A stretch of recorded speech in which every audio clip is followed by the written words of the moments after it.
ছেলেদেরকে সুসংবাদ দিন, তার মানে বিপদে ধৈর্য ধারণ করতে হবে। প্রিয় ভাইয়েরা, ইন্নামাস সাবরু ইনদা সাদামাতিল উলা। বিপদে আমরা অনেক সময় প্যানিক হয়ে যাই, অস্থির হয়ে যাই, কি করব, হতাশ।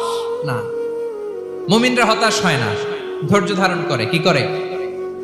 কি করে? ধৈর্য ধারণ করার শক্তি দাও গো মেহেরবান আমায়, দাও গো মেহেরবান। পড়েন, ধৈর্য ধারণ করার শক্তি দাও গো মেহেরবান আমায়, দাও গো মেহেরবান। সবাই বলুন একসাথে, ধৈর্য ধারণ করার শক্তি দাও গো মেহেরবান আমায়, দাও গো মেহেরবান। বুকের ভেতর ব্যথার নদী বইছে অবিরা, বইছে